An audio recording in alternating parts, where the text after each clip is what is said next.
Welcome to the Know Yourself Revolution podcast. My name is Grace Gravestock, and today I get to speak with Michelle Ricketts. And Michelle is an amazing human, and she helps people know, love, and trust themselves. Michelle, would you tell us a little bit more about what you do?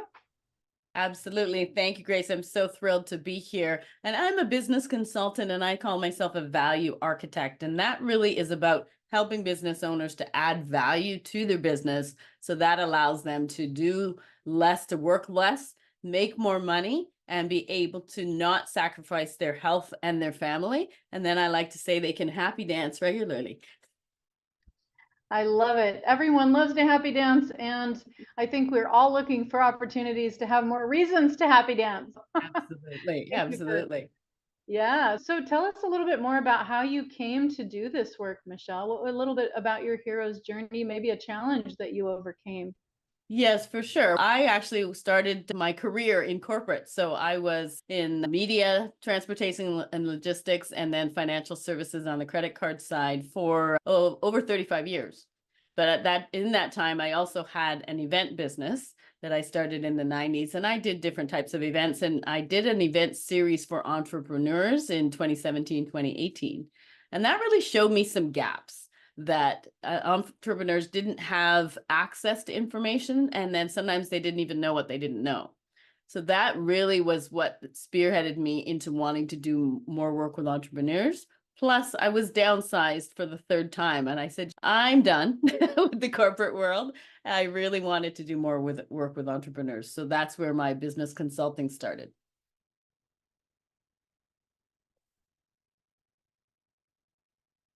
And we lost you there. There Whoops, we go. there we go.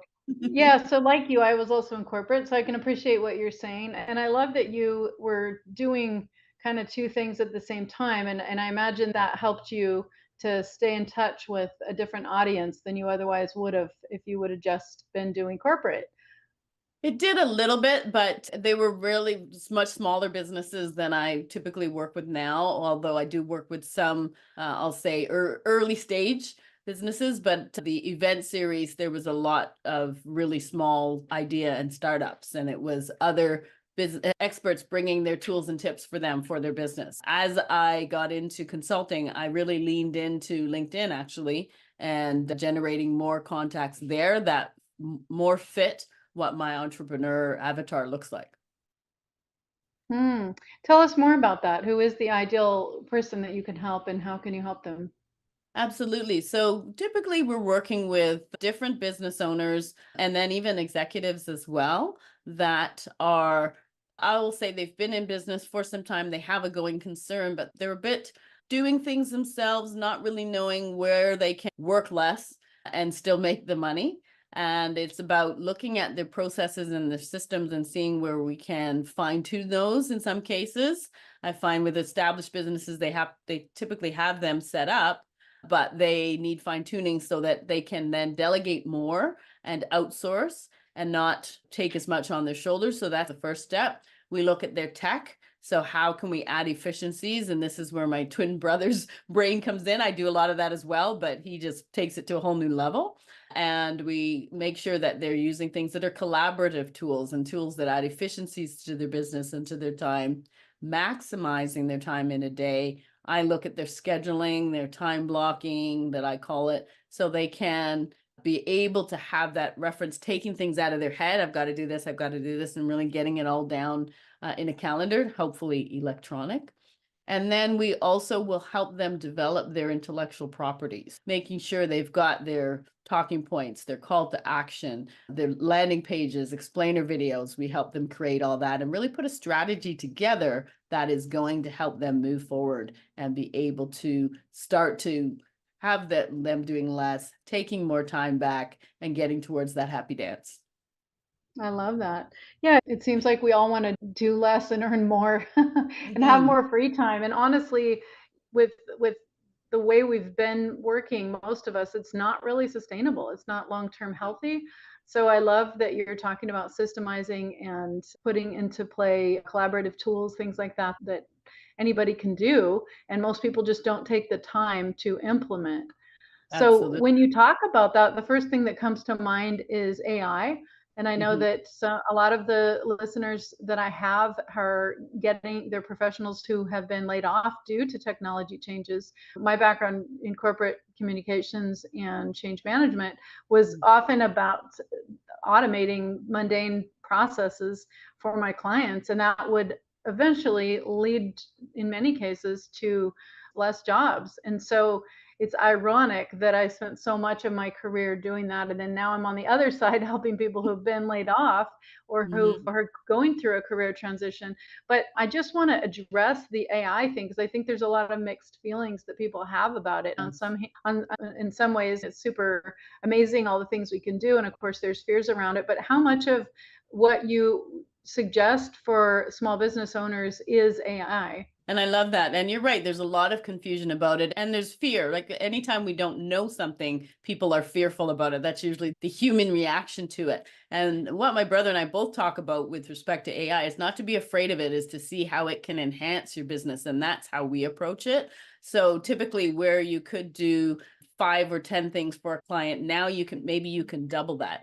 I actually lean into AI prompting, and it's something that I do teach clients as well, as to how to prompt, specifically using chat GTP, but utilizing that to help you with things. So when for instance, we have an event coming up and we were doing a drip campaign. I knew the elements I wanted for that campaign. So I put it in and I said, based on our landing page, which we created ourselves, and these are the elements of the drip campaign, create a schedule for me for the drip campaign and give me a brief, succinct is usually the word I use, email for each of the 10 items. And it did. And then we went in and we massaged each of those. It's not about copying and pasting, it's about putting it in your own voice. But for me to do that campaign, and then I also had it do the schedule timing for that. Those two things for me would have taken me hours to do. And that literally gave me that framework within seconds, right? So it's about leaning into where it can assist us versus being afraid that it's going to take over our jobs. It will absolutely take over some jobs,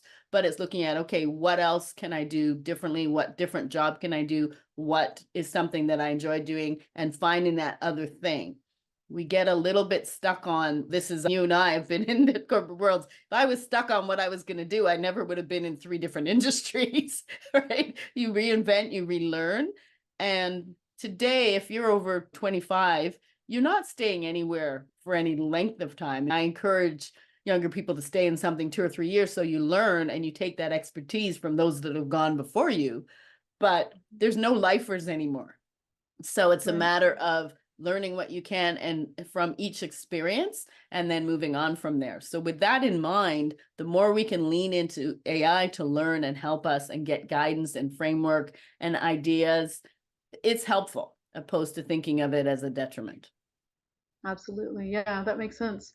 And I agree. I was initially really hesitant. I was the first person actually in my project team, what, a year and a half ago, after ChatGPT came out. And I came back from the holidays and said, how many people are you using this yet? Did you even know it exists? And nobody was. And everyone was looking at me. And I said, this is going to be the biggest game changer since the internet, I really Yeah. think. And so they looked at me like I was a nutcase. And then 6 months later, they're like, I think you're onto something Yeah, here. yeah. It's So amazing it's the time it saves me in various things, and I love starting with my own voice. Like I will do things where it's starting with the AI, but I typically start with something that I've written and have it even improve or expand on all of that. And then I still will go in and massage it after that. But mhm. I can't tell you how much time it's actually saved me, and the things. And it's sometimes for the things you don't like to do. Yeah. Do I like doing a drip campaign schedule? No, I don't. But I know it can do something faster for me. What did my brother ask me something? Oh yes, for our event, he asked me to do a timeline. And as a project manager, you can appreciate this. I Yeah. actually did my CAPM, so the knowledge part of the project Mhm. management certification. So he asked me to do a timeline for up to our event for what he has to do and get done and how we practicing and all of that. And I was like, yes, okay, that is my wheelhouse. But I literally laid out the elements I wanted in there and then had chat GTP create it for me. So it's okay. The thing that would have taken me a while to do took, again, just seconds for it to come up with something that I could then work from. That's fantastic. Yeah, it can save us so much time. So the point that I was trying to make is how valuable it is to embrace change, because we can either fight it or we can embrace it. And Yes. it's the only thing that we know for sure that's going to be there is change. Yeah. So It's my inevitable. thing is, let's make change fun and easy. And so we start by just making that choice. I choose to make change fun and easy. And that is often the first step, because it's when we consciously decide that we're going to embrace this thing instead of fight it. Exactly, exactly. That's so key because, as you say, what do they say? Death and taxes, and then change. That's the other Yeah. thing that are absolute in life. And we know, Yeah. and so it is. It's embracing it, it's preparing for it, and sometimes even anticipating it. And then that's what you were saying about if it replaces something. We talked about the fear of change, but if you anticipate what's probable, then you can proactively prepare. What do I have to do so that doesn't impact me, or it impacts me less? Or what do I need to do to be able to handle that? Absolutely. So you mentioned drip campaigns and landing pages, and I've been in business long enough to know what you're talking about. But I know that some of our listeners are fairly new to the entrepreneurial game. So Mhm. maybe you can talk a little bit about the stage of business, and how do you know, how would you help someone know if they would be a good fit for working with you?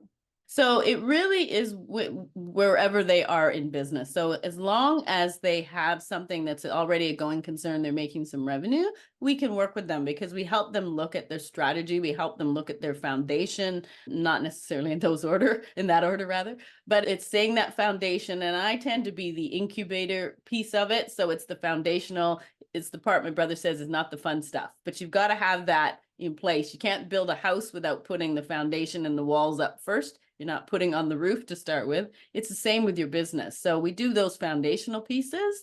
And then we start to look at, okay, now what's the strategy? What do you have already? Do you have a landing page or a website? Those are sometimes synonymous. Do you have your brand pieces? Your brand is often you as the individual, especially more so as entrepreneurs are the ones in business, opposed to something corporate. But what do you have, and then what else do you need? And then we help look at that strategy for where you need to go. So as long as they are past that, it's just an idea stage and I've got something and it's generating revenue, and they can pay to invest in their business. That's the other thing is, you've heard that you got to spend money to make money. You do. And investing in your business is something that I find sometimes entrepreneurs are hesitant to do. I just literally bought a program today because it's something I know that's going to help us in our business. And I've done that over and over again. And then it's executing. We help them execute. So the big difference between what we do and sometimes what we see others do is it's not just about talking them through, it's working with them to set things up, and then also being able to, it's a bit of the done for you and the do it yourself. We help them, work with them to set things up, and then we can take some things off their plate for them and help them get them done. So it's a combination. So really it's the different stages of where they are, but as long as they're generating revenue and they're wanting to invest in their business, we're happy to talk to them and see where we can be assistance to help them grow, and, as I say, do less themselves but be effective. Awesome. That sounds really good. So if somebody was interested in working with you or finding out how they could work with you, what would be the best way they could reach out? I am on all the social platforms. So Michelle Ricketts, 2 L's and 2 T's.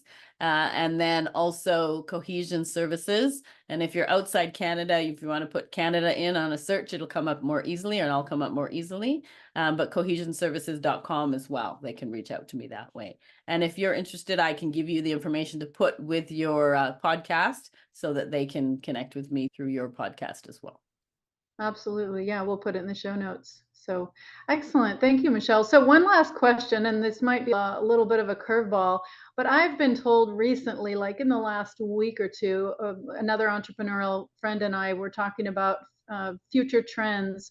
And she said, have you heard you need to put all these, you need to put a lot of pictures of you online all over the internet, because with AI and some of the new technologies, you're going to be duplicated. And so there's going to be, it's better for you and your identity long term if you have a lot of pictures of you already online before that happens. Do you know anything about that?